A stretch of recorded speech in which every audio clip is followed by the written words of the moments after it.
Hey everyone, Jeff Campbell here from Middle Class Dad over at newmiddleclassdad.com. And today's video is entitled Hootsuite for Dummies.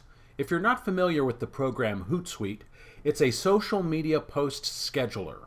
And there's several of them out there, and I've used most of them, and Hootsuite was ultimately the one I selected. It's the easiest to use, I find. It's the most intuitive.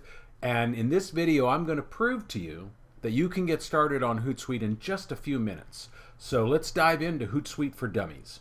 So as you see here, I've already logged in, and I'm just going to go to the dashboard.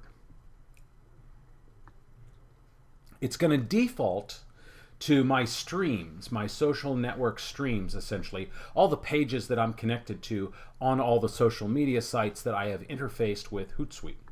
I don't really spend a lot of time on this page, but it is an easy way if I wanted to retweet something or maybe comment on something. But what I do is I come over here to the Paper Airplane, which is the publisher.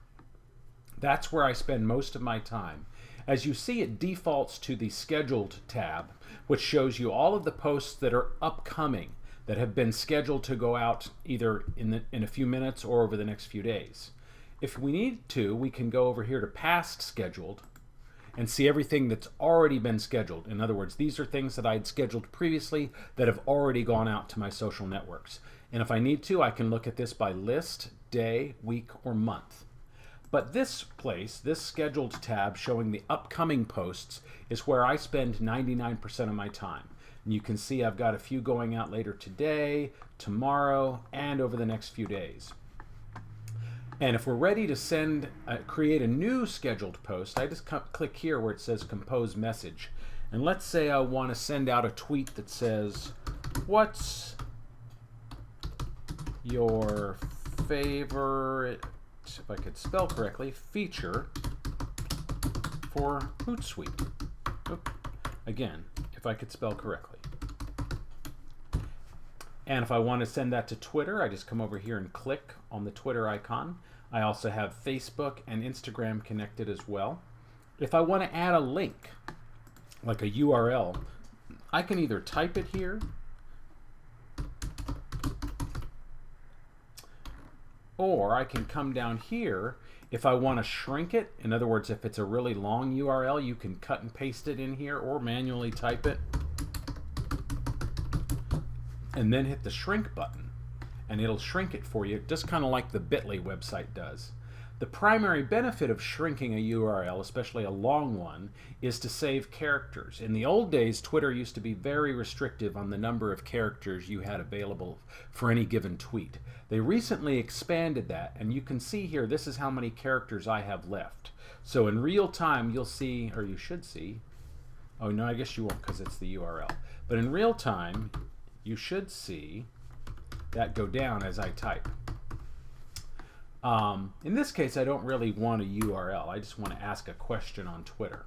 So the next thing I'm going to do is come over here to the Scheduling tab, and I'm going to schedule that.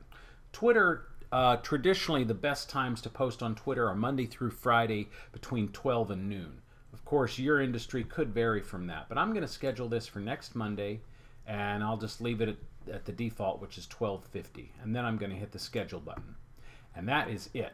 That tweet has now been scheduled. If we scroll down here, you'll see here it is under Monday at 12:50, the very time we scheduled it for.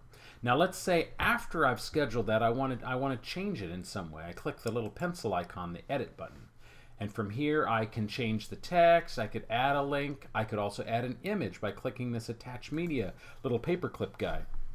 I can add a YouTube video if I want by clicking on the YouTube link, or I can drag or click here and add photos to this.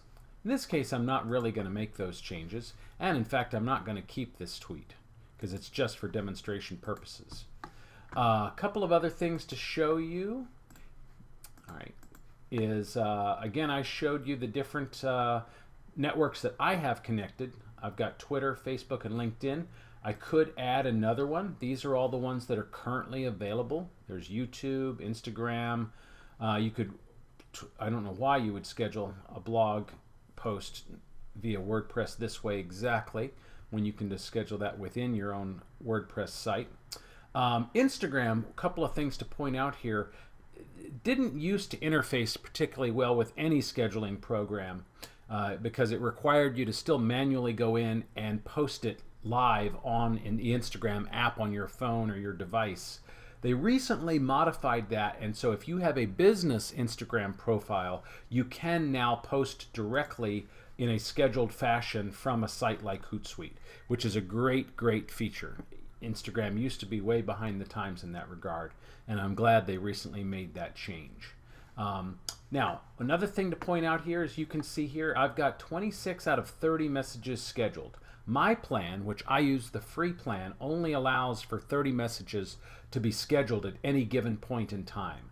And that works for me. But if you have a lot of social media posts that you do, you're going to save a lot of time by upgrading your plan to a higher plan that allows you to schedule more things at once. There's not really a limit to how far in advance you can schedule these, so you could schedule month after month after month ahead of time if you wanted to. I tend to work about 2 to 4 weeks ahead of time. But that is the basis for my Hootsuite for Dummies video. If you have any questions, feel free to comment here, or you can also email me at jeff@newmiddleclassdad.com. Thanks for being here.